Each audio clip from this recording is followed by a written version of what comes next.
Hello, everyone. Welcome back to the Discovery Channel. Here we are a couple days out from the fabulous 3-day show they still call Legal Week in New York. Um, and I'm going with legal tech. I have to go old school and just like I'm with you because legal it tech isn't it a week. is. It's not a week anymore. They're not doing it for a week. So, let's not call it a week. Um, and uh, and yeah, and There's everybody, activities you know and what? things Even for the happening. last 5 years, I think everybody still called it legal tech, right? So, Right. uh, so I'm with you. We're going old school. Tom O'Connor here from counting down the days to Jazz Fest in New Orleans, Louisiana. My partner in mischief, Rocky. Where are you these days? I am in freezing cold Baltimore, Maryland. Oh, Baltimore. Is it Yeah. really? We got a dip in the temperature, so I figured something was going on up north. Yeah. Snow or sleet or just cold? Some sprinklings, but it's just like I'd rather be home in the 80 degrees. So So we'll, so we'll, in we'll, true we'll legal we'll tech live. tradition, it'll be awful weather when you get up there to New York this weekend. Yeah, great. Correct. I'm expecting rain and a surprise, 2.5 foot snowstorm There if you go. things hold true. Because it So wouldn't be yeah, legal tech unless the weather sucked it, at least on exactly. going in or going up. Yeah, Exactly. Travel disruptions and all that fun stuff. So that's yeah, right. why not? That's right. Yeah, it's New York, man. All the things we love about New York. So, with us today in non-smiling mode, looking extremely serious for his venture here, is Right? uh, I think he's our friend. scared. Yeah, he's looking scared. Yeah. So, oh man, these guys are starting already. What are they going to ask me? Is it too late to sign off? So all the questions I'm thinking that I'm going to ask you, I'm going to flip it around on Yeah, no problem. Ooh, Nobody expects good behavior from me, buddy. you. That's true, Tom. right.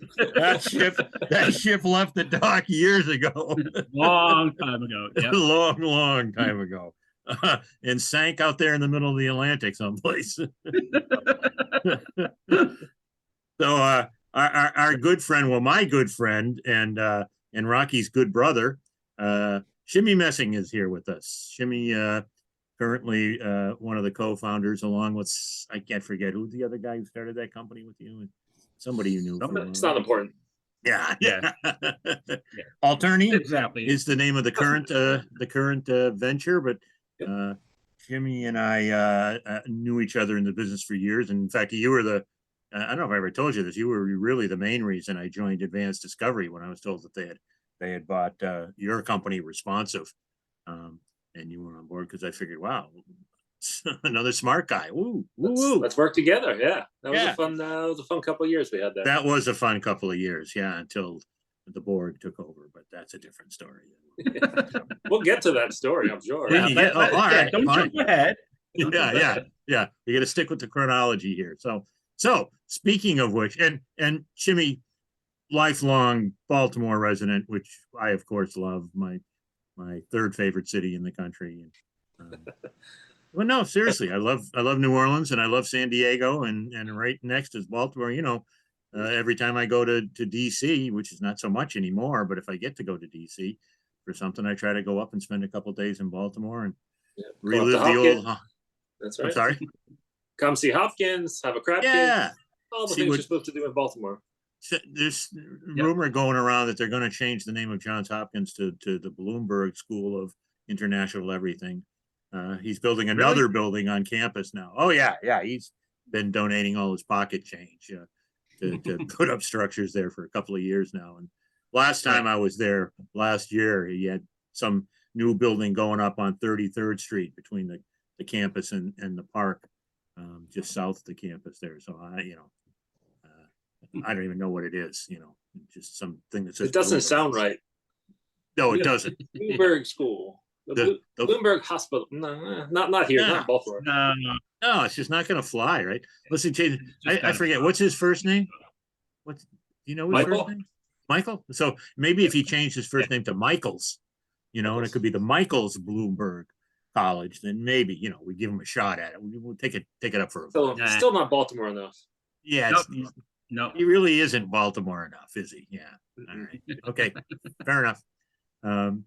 So Shimmy, tell us you know, as we always start off with, how did you get into this wacky business? I mean, what's the path that took you from mild-mannered cub reporter in Baltimore to techno? It must have been a crazy story. It Yeah. must have been. You must have had a So really Tom, screwed up family. I mean, did you have like a For brother sure. who hounded you in your Pretty youth? much how we all got into this, right? Everybody knew someone who knew someone. I just happened to know someone who happened to be my brother. And so first of all, Tom, Rocky, thanks for having me on the show. I was still in college when I started in the industry. I was in Towson University up here in Baltimore, Oh yeah. and had an internship. I was actually working at Black and Decker, which at the time their corporate offices were here in Towson. And I was a business and computer information systems major. I wanted to kind of do the corporate way because that's what you're supposed to do coming out of college. Like, I'm gonna climb that ladder. And so I was working in their accounting department, which is where my internship was placed. And I was pretty miserable. I was miserable because the people around me were miserable. Not that they were miserable people, but in their coming to work, they were miserable. What was your major? So were you an accounting major or business So major? I was a business administration and computer information systems. Okay. How I ended up in their accounting department, I responded to an ad and got an internship there. I think it was actually a paid internship too, which was kind of nice. But at some point I sat with the vice president of the division, and he's like, "Yeah, if you stick around and do what you're supposed to do for 30 years, you could have my position." And I was like, "All right, that actually feel it for me that I'm going the opposite direction. Like I'm not sticking around for 30 years for anything. Not for that, I really was, so I left and joined Rocky. At that time, he was at Merrill Corporation by way of our good friend Ted Lickness, who was running kind of a project, not even an e-discovery so much, but Merrill had an SBA kind of government scanning, printing, and due diligence project that we were on. And so kind of joined Merrill at that point. They had their legal service division, but that was really before. I guess they had some electronic scanning and a little bit of electronic discovery at that point, but it was mostly centralized out of their Cleveland office through an acquisition. And so I ended up coming to Merrill for that project. Used to go over to deliver backup tapes, actually over to the office a couple of blocks away to keep some backup tapes off-site. We had our Merrill kind of project-based SBA project a couple of blocks from the G Street office there in DC, a couple of blocks from the White House. I used to go deliver the backup tapes where there was just a copy shop. When the project actually ended because the government just pulled the plug on it kind of very abruptly, as the government likes to do, and the kind of that project just kind of disappeared. I was finishing up college and getting married, and I'd gotten pretty friendly with Troy Chisholm, Troy, who was the GM of the local DC office, and they were just starting to get some scanners and printers. They were going to start to go digital, and Troy's now the digital guy. And so Troy was like, "Okay, what the hell do I do with these? Hey, you come over here with those tapes. You must know what to do with these scanners." I didn't, but I said, "Sure, I know how to do that." Yeah. Well, you can figure that out. And that's kind of how I ended up, with 2 scanners and 2 copiers, starting the Merrill DC electronic discovery, and we built it up from there. And then, we ended up having it in all of our offices, and I kind of wore a hat, an unofficial hat of kind of like, I'll call it the National Director of Litigation Discovery, kind of just it was troubleshooting. Just in terms of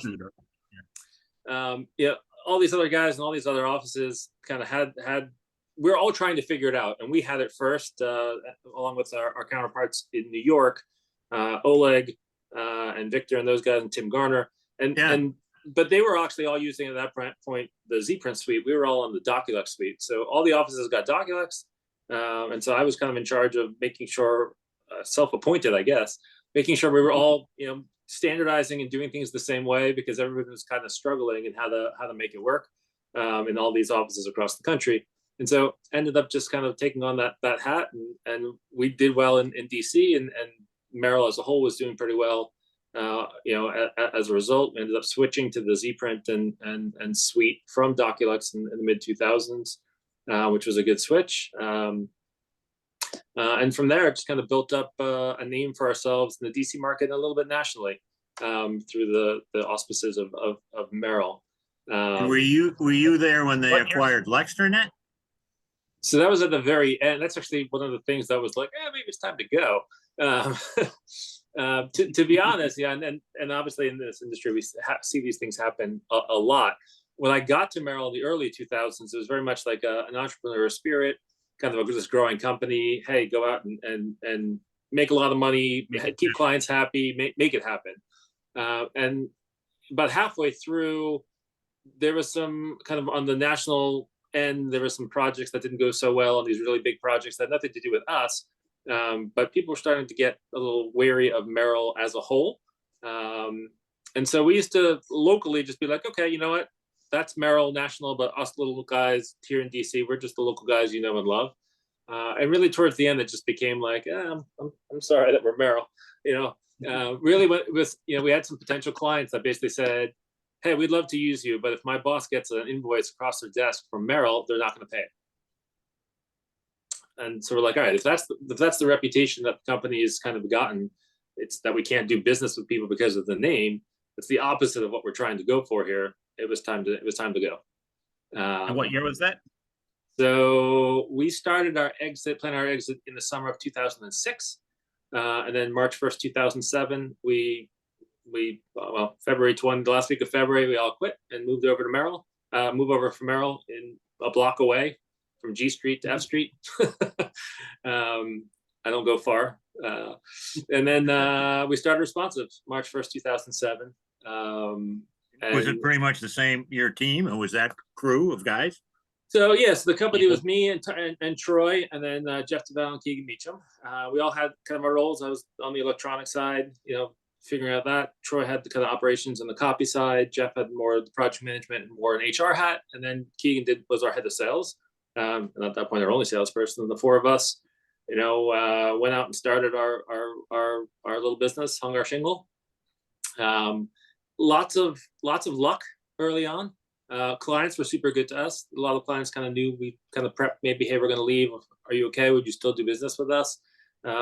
We were certainly concerned about DSO receivables in our industry, and so some clients took really good care of us early on, made sure our invoices got paid super quick, because from a cash flow perspective, as a new business, that's king. And we really, we'd done all this research about, hey, first we said, well, maybe we'll join up with another larger organization that needs a DC office. And we said, well, we just came from that, we don't want to do that. And then we said, maybe we'll do like an investor or friends and family round. We ended up just self-funding it. And from a stroke of luck, we were four guys, all in our, I was the youngest at 26 at the time, 26. So I was 25 when we were planning this. And we basically all had houses, and all the other guys had some young kids. And to fund the business, we all took out second mortgages on our homes to pay the startup cost of the business, which turns out to be were some of the last second mortgages ever. Obviously we all know what happened in 07 and 08 from the collapse of the mortgage. And a lot of it was about second mortgages, and you can no longer get a second mortgage a couple of months later. Right. So stroke of luck, we decided to go when we did, because if we waited a couple of months and crapped around, we wouldn't have the cash and the capital. No, I've always meant to ask this, because I've kind of heard the chronology before. What happened to Rachi? You left him behind at Merrill? And he already... Yeah. Actually, he folded from Merrill before then. And he liked to hop around and try to find his way, like a little fish lost at sea. Eventually, I'll figure it out what I'm supposed to be doing here. But I left Merrill in 03, end of 03. So already a couple years before. So, and it's interesting, we've talked about this kind of in the Merrill groups of people that you meet, especially at times like Legal Week, when we kind of see a bunch of people. It's like the talent that was at Merrill at that time in the mid 2000s, and all in one place, all amazing people. And when we've looked to see what all those people have gone on to do amazing things over the last 15 plus years after, post Merrill, we were all in one place. We could have done amazing things for a long time at Merrill, but the organization didn't understand it, didn't understand the talent that they have, which is happens in business. You know, from our perspective, it was a bean counter in their corporate offices in Minnesota and St. Paul, who was looking around and saying, "Hey, why are these guys in DC and the salesperson from Florida and these guys in New York making bank, and I'm sitting here bean counting in St. Paul? What's going on?" And when they really started screwing with our pay is when a lot of us started jumping. Had they not, who knows what Merrill would have become? Instead, they got sold off in parts. You know. But John Parker, Catherine Hardy, Deb, all the guys from Cleveland. Great people have gone on to do great, amazing things in our industry. And it's just a shame because we were all at one place at one time. Yeah. So when you started Responsive, what were you? It was really amazing because at that time, everyone was, there are times when you've got a lot of talent, but like people aren't really working together. But the people below the executive management level, they were really, really motivated, and everyone was kind of working in sync. It was just, it was the classic example of management not getting it and not understanding what they had. Because the below the management level, everyone was kind of like, just, okay, here's our goal and we're going to shoot towards it. And they were killing it in terms of the goals. That's, isn't that the story of big businesses everywhere? The management loses track of what's going on or doesn't, as I've told people many times, I'm positive that somewhere in the basement of Stanford is a time machine that the guys at the park made when they were working as part of they were the Xerox Park Palo Alto Research Center. And it didn't do 30 pages per second copies. So Xerox didn't know what to do with it and they threw it away. Right. Look at all the other projects they threw away from there. And it's half of the infrastructure that we've used for the last 20 years that they developed there. And not to pick on them. The genesis of Facebook, you could name half a dozen companies, right? It just, Sun, right? Sun Computers, Sun stood for the Stanford University Network. They developed it there and used, that was the name as a joke about the fact that they let those guys walk. It just happens. Somebody was talking the other day about Bill Gates being such a great visionary. And I said, yeah, Bill Gates, the guy who once said that OS2 was going to be the operating system of the future and that the internet was just a fad that would fade in a couple years. And that all this email spam. It's too bad he never made it. Email spam would disappear within 2 years of the interview he was doing because it just, they were going to be able to build better security to deal with it. You can't get them all right, Tom. We're not all like you. So, that's true. But even Babe Ruth struck out a few times, right? So, but it's okay. Just, so Shimmy, you're leaving. You're leaving. No, wait a minute. Let me on that note. Let me just quickly ask. So when you started the company, what did you use for technology? So we were an image capture engineering, Zprint and law shop. Relativity wasn't really publicly available in 2007 yet, but we were one of the first to join up and use it. So we had concordant and all that kind of good stuff, and that's how we went to work. No, just curious what was there at the beginning. And we did one of the first things I did was outsourced a bunch of the work that was being done on the processing side with a group from India. I flew a couple guys over from India, and they remotely did a lot of that work, which was unheard of in 2007, 2008. And so we were able to be super efficient, without a lot of, churning through lots of data pretty quickly on a 24/7 basis, kind of pretty early on. But what did they use? Something they built something custom? No, they remote into our DC machines. Our machines sitting in DC, and so clients would send over a hard drive, we'd plug it in, say, hey guys, there's 10 gigs, go process it, and then the next morning it would be done. And it was the way we did it. So it allowed us to scale the business pretty quickly back then. Yep. And we, we were super lucky. I mean, from a business perspective, we did all this research and people said, hey, expect not to take any money for 18 months, 24 months, and don't get paid for 6 months. And our clients were just super, super good to us. We hit the ground running. We did, enough revenue the first month to cover all of our costs for that month. And by the end of the second month, we had done enough revenue to cover all of our startup costs and the 2 months operating costs. So we were basically completely paid off and profitable at the end of month 2, which is unheard of in any business. Yeah. Yeah. And from there, we just kind of rocked it on. So added relativity in, I don't know, 2009, 2010, somewhere around there.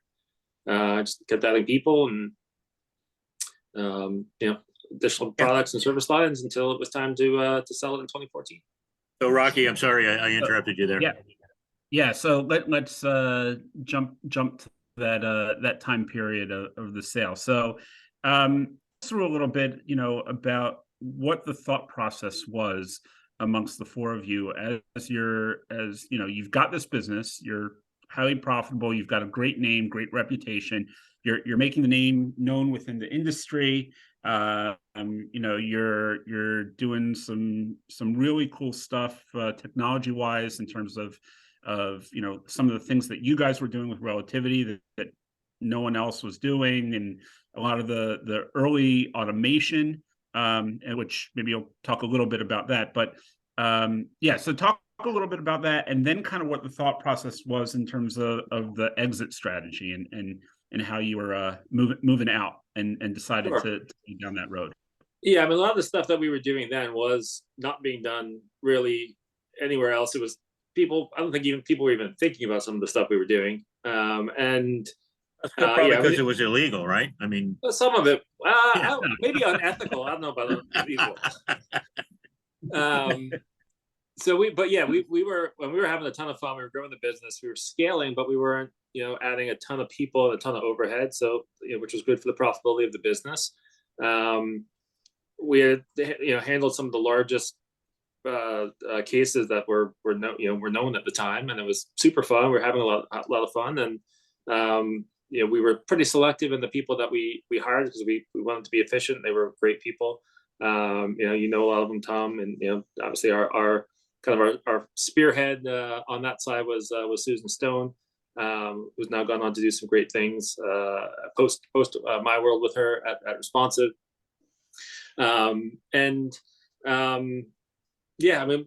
Cool stuff. We were doing direct, SQL to SQL kind of text-based shove stuff into Relativity way before kind of anybody else was, and it actually worked. And we were doing just funky stuff with how we were using objects in Relativity back then to be super efficient on privilege and logging and redactions and things like that. All of which now are kind of standard. I think everybody's pretty much doing them over the last 5-10 years. But going back then, it was all pretty cutting edge, and we were having a ton of fun. And some of it, being blessed by Relativity, some of it hacking the back end to make it work the way we needed to, whatever we needed to make the process faster. And I consider myself an efficient person. I like to call it relentless efficiency. It's if somebody else got a gig of data in, we'll call it 2013, and needed to put it into Relativity, and it took 48 hours, we figured out how to make it work in 24 hours and be available in Relativity. But then we were like, all right, great, we're twice as fast as everybody else. We're like, well, how do we make it take 12 hours? How do I make it take 2 hours? And we just kept pounding on it until I kind of couldn't squeeze anything else out of it. But really, from the business side, we came to a point of, I don't want to say a disagreement, but there was 4 of us. So when there's 4 people who own a business, there's not usually complete agreement. And we were making a lot of money. We were in kind of maybe different stages of life in terms of what we were thinking. I think we all kind of came into this business, not to the Responsive business, not to the e-discovery business, but to Responsive, just saying, hey, we want to make money, and not really, own our own destiny, be able to build it ourselves, but not really knowing what that meant or where that would take us. I probably took, most of us far beyond what we ever thought it would when we were thinking about this first in 2006 and starting in 2007. it really came down to in 2012. Really, we were like, hey, maybe we should think about it. Looking at kind of what was going on in the industry in terms of staying relevant and the resources it took to really scale a business. We said maybe we should think about it, and we ended up getting an eval from a broker. We actually ended up using Brock at VRA Partners out of Atlanta, and we said, hey, tell us what we have here. And he basically came and said, all right, well, here's what you have, and here's what I think it's worth, what you can get out of it, and here's the 3 or 4 places where if you really worked on them, you could bring that valuation up. And amongst the 4 of us, we kind of did an exercise. We said we met, we said, everybody go home, talk to your spouses, your financial advisors, your mentors, whoever you need to, and come up with a number. Like, what's the number you want out of this business that you're happy? You got to figure out taxes and retirement and kids' colleges, whatever it is. Whoever's number is highest, because there's 4 equal partners, that's the number. It's that times 4. So if my number was $1 million, but your number, Tom, was $2 million, well, the business needs to sell for 8, because it's whoever's number was highest times 4 is the number we decided. And we decided once we come up with that, we can't change it, right? So if we work towards that number, and then we're a year later and we're making more money, obviously, because we've invested and things are going well to be more valuable, we can't move that stick. Otherwise, we'll be doing that forever. And we went to work. We said, all right, here's the things we need to do to bring the valuation up to that, and that's what we did until it was there. And we were lucky enough to, again, just a stroke of luck, to basically partner with the right private equity firm. And I didn't realize there was such a thing as the right private equity firm. But we partnered up with Trivest out of Coral Gables, Florida. And really, when we were, again, like doing research, everybody said to us, in and out of the industry, private equity is the worst. They're going to screw you. Make sure you get all your cash up front. Don't leave anything on the table. No earn-outs, because you'll never see them. Don't take stock value, because they'll devalue it and somehow they'll make money, but you won't. They'll screw you. And we're like, okay, well, let's make sure that's the case. I felt the exact opposite a couple years later. I even told Forrest Wester, who's our chairman from over from Trivest, that like, hey, I wish I would have reinvested more back into advanced discovery, because you guys did such a good job with it. I had no idea that obviously was going to turn out that way. But our path at advanced discovery with their help was an incredible one. Again, a lot of fun, worked hard, but it was certainly a valuable time to be a part of the organization. And their way of doing it was just, well beyond what I kind of, when I thought about growing a business from here to here, coming together with advanced discovery and growing it to the next level, I don't think I thought it would get to where it did in such a short period of time. And that's all to Trivest in terms of knowing how to play that game. And to them, it is just a game. We just happen to be in e-discovery, but to them, it's it's what they do. But they're good to the people. So what lessons in regards to scaling a business did you learn during that time period? So at the advanced discovery period, I think there was it was a lot of push by Trivest. They talk a lot about boulders, right? Don't move pebbles, move boulders. Okay, you can do this thing, you can do that thing, but in a given time period, when you're sitting down and you're strategizing for your next 6-12 months or whatever it is, think about the 3 biggest boulders and work on those every day. Don't worry about the little things, because they just don't matter in the valuation game, in the growing the business game. That was one thing. I'd say the second thing is they were big on top grading, just in terms of your people that you have, as well as the people you're looking to hire to scale the business, and the actual process.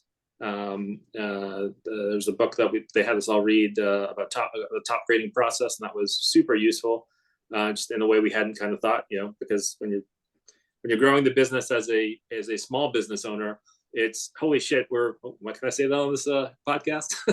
Sure, it's on the internet.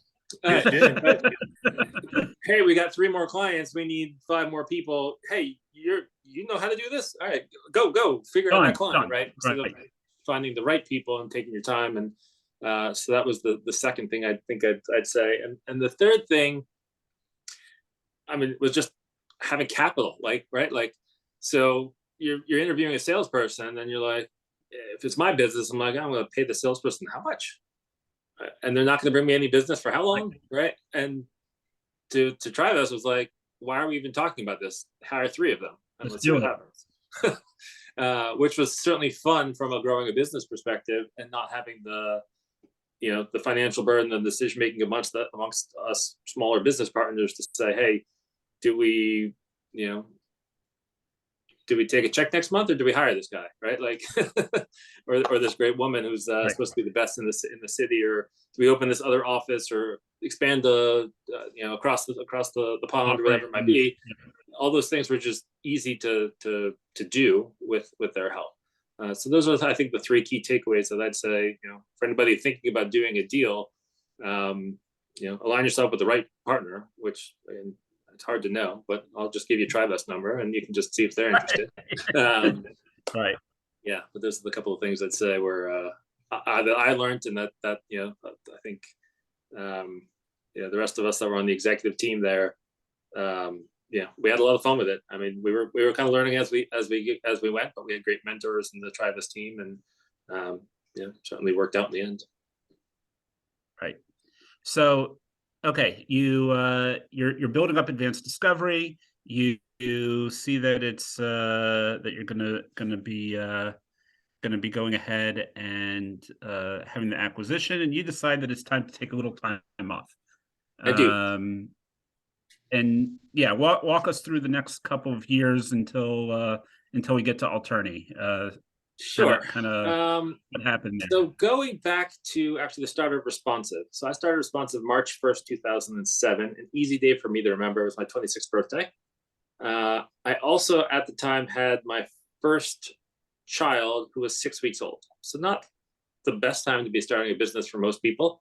Right, like I came home to my 5-month pregnant wife the summer before and said, "Hey, I'm going to leave that cushy job I have at Merrill with a good salary and benefits and second mortgage the house and try this on our own." And at the time, I still live in Baltimore. As I say, born and bred, can't get out. And so I was here in Baltimore, but working in DC and working crazy amount of hours. I mean, just ridiculous amount of hours plus the commute. And so I hadn't really seen my then at that point 3 kids a whole lot. And so I took some time off really to spend time with them, to be there for breakfast and dinners. And at that, that kind of when the kids are, 5 to 10 to 12, the theater programs and the school programs and the sports stuff and all that stuff that I basically just missed for the, whether traveling or just working crazy hours, and just did that for a couple of years. So really, took some actual time off, which was certainly nice. I had some little projects I did here and there. I wasn't completely out of the game. I still go to legal tech to see everybody, keep myself relevant a little bit. But I was off the grid for a little bit there. I tell you, the first time, like it was the first I say about leaving kind of to do this. And I tell people who are selling companies, it's like a 12-step program, right? Like first you're angry, like you're sad, like did I make there's regret, did I make the right decision? You're checking in, hey, how's everything going, to people who are no longer, I mean, they're still your people, you still love them, and you work well with them for years, but you're still checking in, how's it going, how's this going? But there's a point where you get to it takes a while, and for me it was actually the first weekend that I think I got back to my email on a Monday morning and had 0 emails, and I was like, oh, no emails over the weekend that I had to respond to or care about. Like, that's kind of nice, right? Like a little unheard of, but I finally got to that, and I was like, all right, you know what? I can let go for a little bit, and kind of settled into a different routine outside of the industry for a little bit, which was nice. And how long did that go on for? Yeah. I mean, basically, it was almost 5 years, right? Like I actually left in the middle of 2017 from Advanced Discovery. We sold it to Consilio in March of 2018. I was still a board member and a shareholder, but I stopped. I took off kind of my CTO hat, and at that point, also I was also doing a lot of the acquisitions. Pretty much all the acquisitions that we did. We did 5 acquisitions in the 2 or 3 years. We were basically done acquiring in order to then be acquired.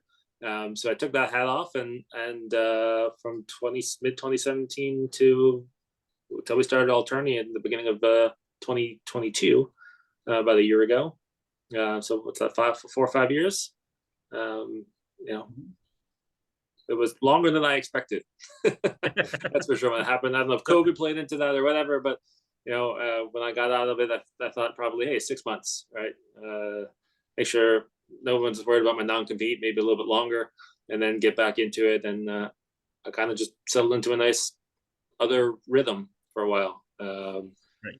Which, caught up on a little bit of TV. All the show. I mean, I didn't watch The Sopranos, right? I didn't watch The Wire, like all the shows and movies that everybody had watched in the previous 15 years, and I didn't know about. So Arrested Development, and had to catch up on a whole lot of stuff, which was good.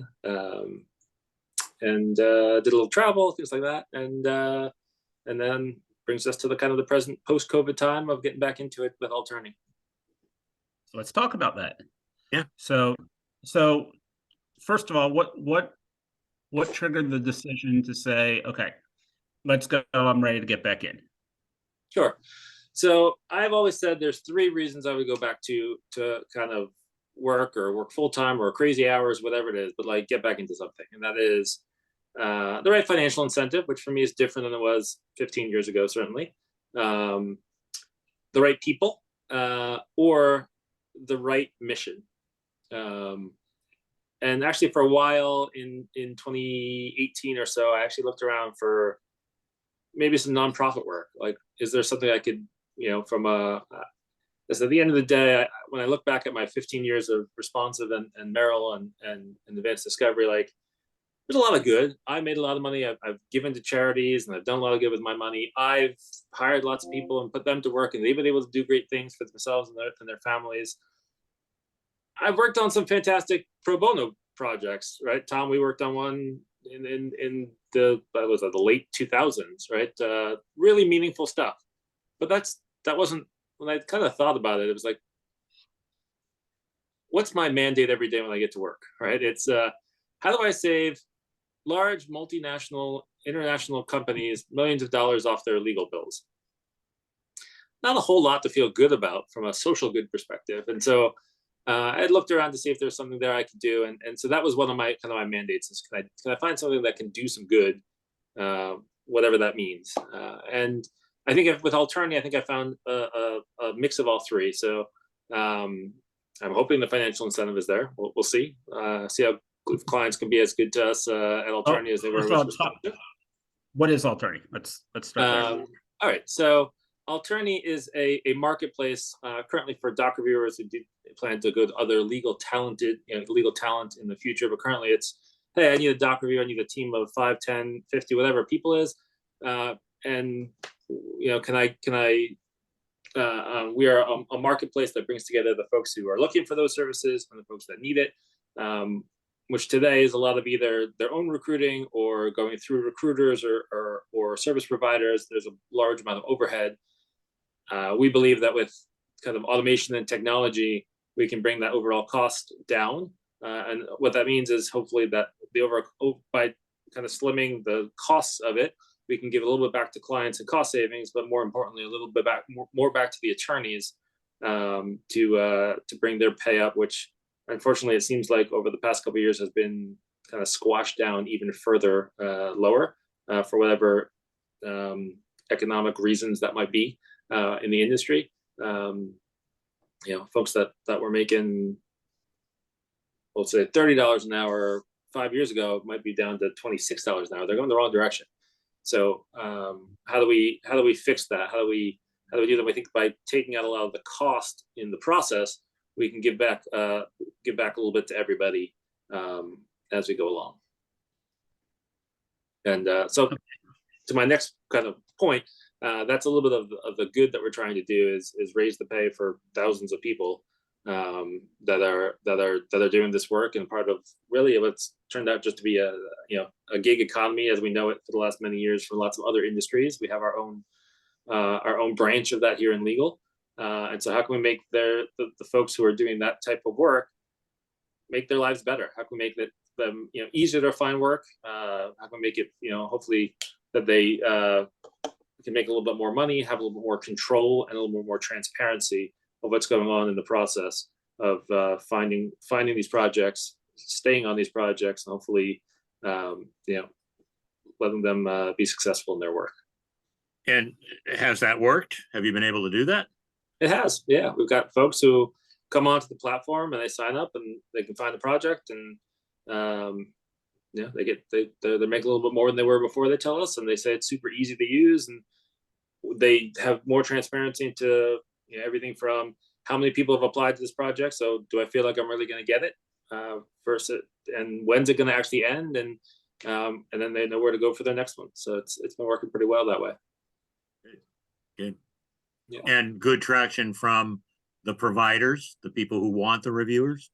I mean, I mean, like anything in legal, it's a little bit slow, right? Like nobody in legal is ever like, from a client side, it's like, oh yeah, I'm gonna do that tomorrow. They have to get warm up to the idea, but and they have always lots of questions from a risk adverse perspective, which is what lawyers are trained to do. But we've got answers for all of them, and they warm up to it if they're not into it, right away. Which some jump right in. Some have asked a lot of questions about various components of the business, which is important to make sure we're legit and we know what we're doing, which we are. And once we make them comfortable with that, a lot of folks have jumped over. We've really only been at this since late summer of last year. Right.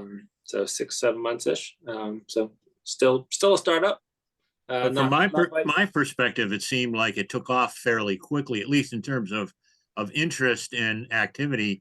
I remember seeing the both of you at ILSA, which was in August, and you were running all over the place talking to people. I mean, ILSA was our coming out party. Yeah. We had talked to a couple of folks before and showed them prototypes, but that's when it was actually ready. And that was a really phenomenal show for us. We picked a bunch of clients. Relativity Fest this past year also met with a couple of folks that we hadn't before, and so we're certainly hoping Legal Week is as successful as those two. Each time we come out of one of those shows, we pick up a bunch of clients and they get rolling, and so yeah, that's why we're happy about Legal Tech. Speaking of Legal Week and talking to people, how can people get a hold of you if they're going to be there and they're listening to this and they want to? Sure. Shimmy@Altorney.com. Find me on LinkedIn or Facebook or WhatsApp or all the other ways. Website. If you call Altorney.com, ALTORNEY. I've got a pretty busy schedule already stacked up, but there's always time at Legal Week to find pockets of time to meet new people or see some old friends.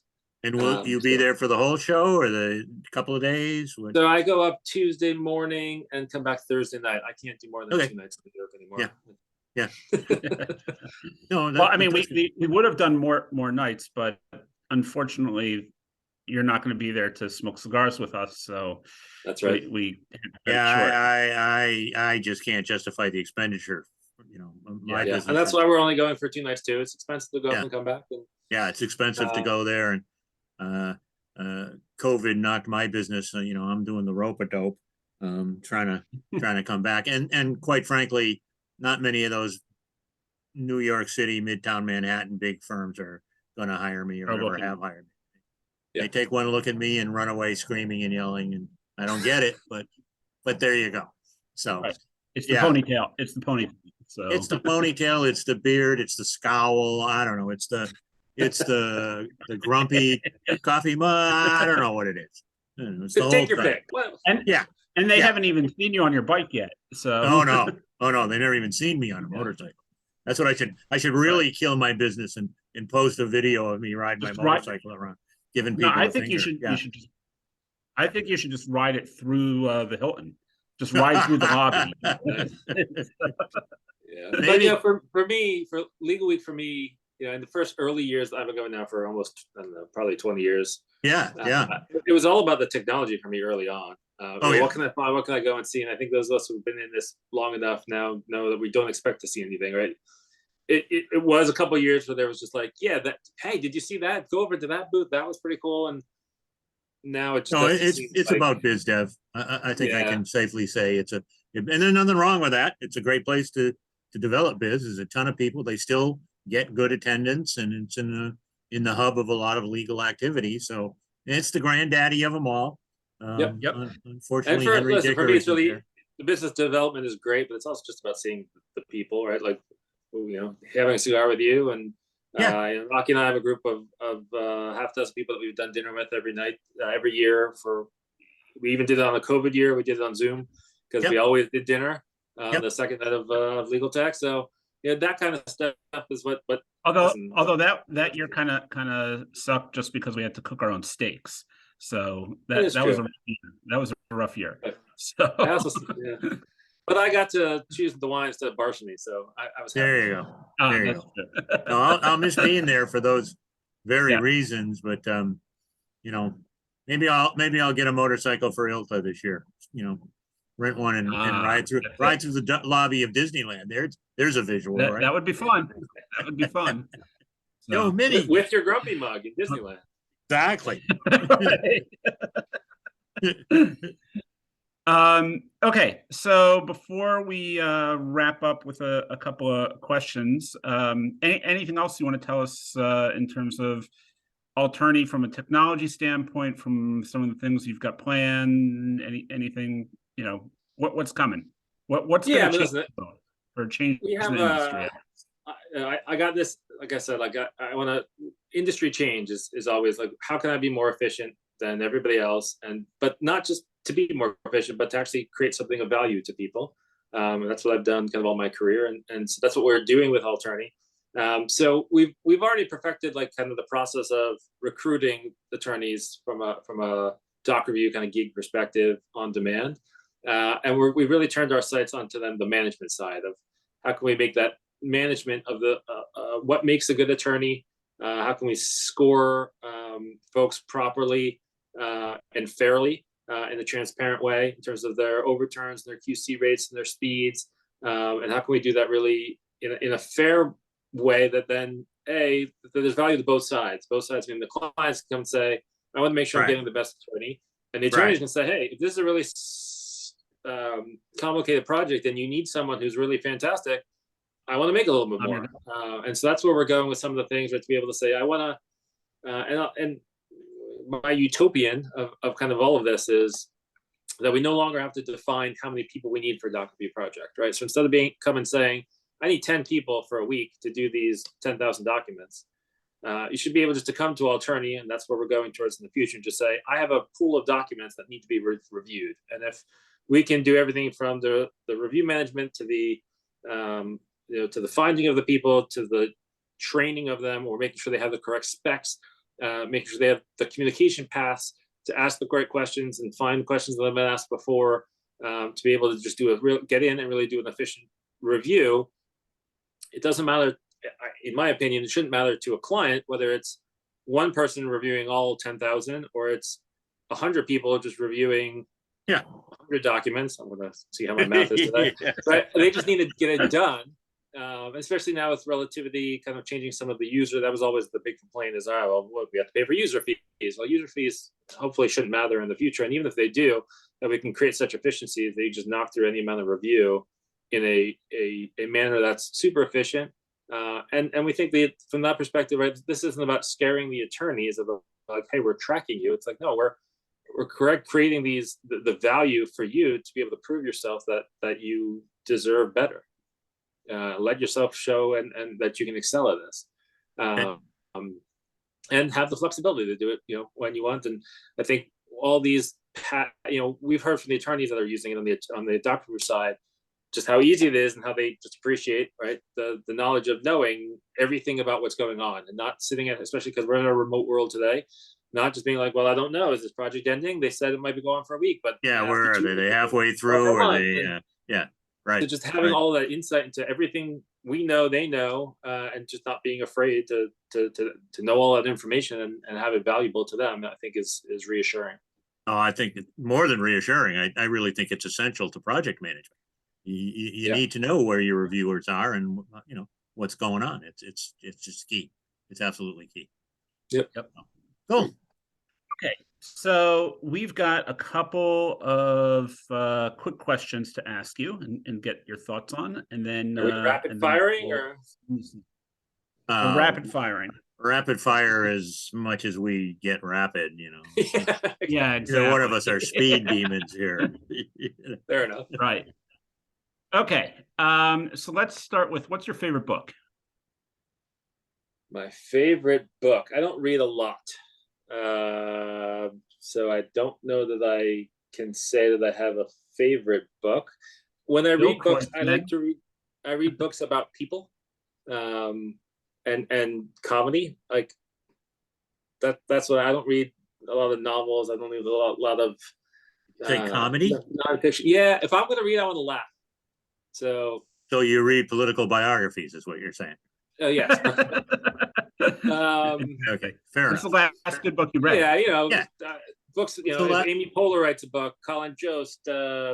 I read Norm Macdonald's book. Like that. I just funny people. Okay. Like that's what I like to do if I'm going to have some spare time to read. Spare time. Lately, if I read, I just fall asleep. So it takes me a long time to read a book. I would think that Baltimore politicians would provide plenty of fodder there. They do, but you don't want to read their books. Have you ever read Healthy Holly by our former mayor that she got indicted over? It's not a very good book. No. I read something that Barbara Mikulski wrote, and something that Sarbanes wrote a while. These are the Wayback Machine from my days. Yeah. They both appeared to be obviously ghost written and nowhere near the personality that either one of them had in person. Yeah, that's true. Yeah. Okay, let's keep going. But my favorite movie. One place anywhere. We're rapid. Movie. We're rapid. Let's go with that. It's hands down Zoolander, right? Here, I'll even shirt today. Right. Is the Derek Zoolander Center for Kids Who Can't Read Good. There you go. Again, because it's just a ridiculously funny movie, and I like to laugh. Right. Fair enough. That works. If you could live one place in the world, anywhere that you want, where would it be? Aruba. Fair enough. Dundalk, not Dundalk. Below the hurricane. You would say Dundalk.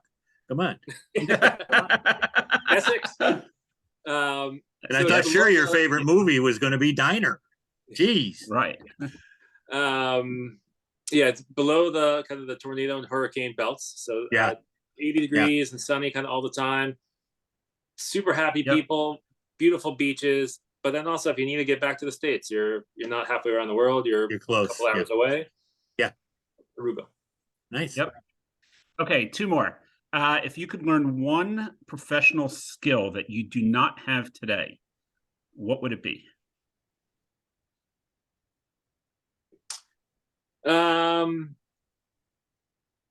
Probably cooking. Obviously, cooking shows have been big the last couple of years, but there is something to that. I don't have the patience to sit down and buy and get ingredients and then make stuff. That's not my thing. I can if I need to. But you want to be the professional chef who already has everything brought to them. Yeah. It has 17 assistant chefs. Yeah, exactly. Right. Exactly. Right. Okay. Last one is let's go with what band would play at your funeral? Ending on a high note. Yep. I'm really into Goose right now, so I could say Goose for the last couple of years. We'll see if that holds up.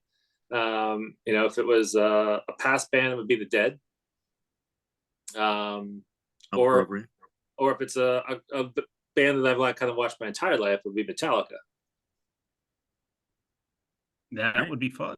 Metallica would actually be fitting since I actually walked down to my wedding to Metallica, so maybe it would be fitting if they played at my funeral. Closed ended also. Yep.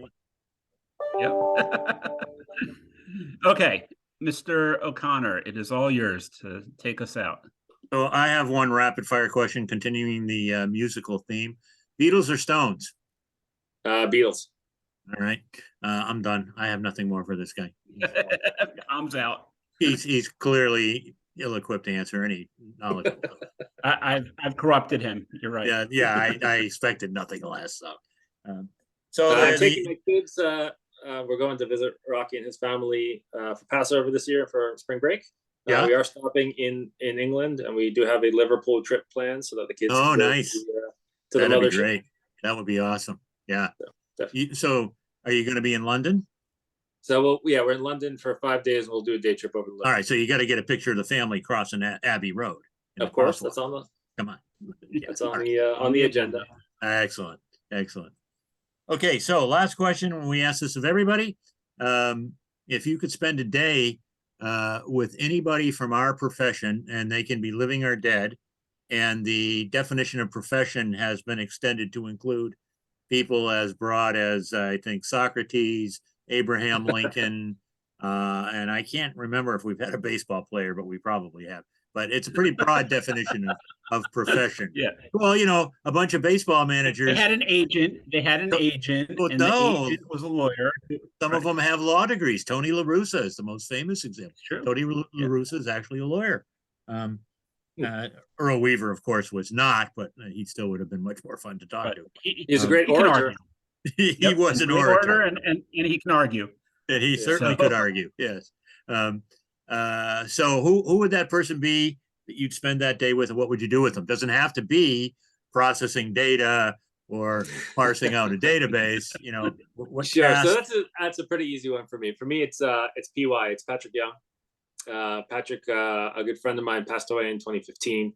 I had the pleasure of being a client of his, and then he worked with us as a responsive and advanced discovery. Unfortunately, passed away while we were at Advance, living in Kansas City. You know, cancer at 50 sucked.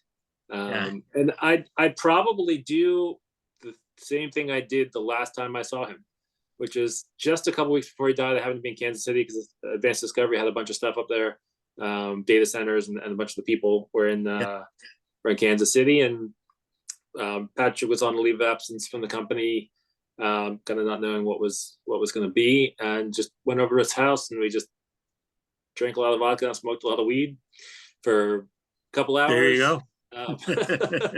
You know, hopefully I had it was great for me. It was enjoyable. It was meaningful. I hope it was for him too. I hope he got a couple hours just to stop thinking about kind of what was going on in the real world. So I would just do that with him, just kind of sit back and chill with PY. Those who know him knew of the Patrick laugh, which was a super wheezy cackle. So just hearing that as much as I could, you know, because I still miss Patrick, and so that would be my easy answer. Okay, excellent. Yeah. Well, Shimmy, thanks so much for taking the time to chat with us. This was fun. This will have to stand in the place of my having this sort of a chat with you up in New York, which I'll miss it, but we'll do it again soon, Tom. Thank you for your time. At least I got to see you in New Orleans a couple of months ago. So. That's right. We had a wonderful time, wonderful lunch. Please give my best to your wife. That was a great day. I had lunch. I don't know if Rocky knew. I had lunch with Shimmy and his wife. I didn't get so lucky. Yeah, we had a great time. I also want to thank you for. Maybe one day I'll get to have lunch with Shimmy. We'll see.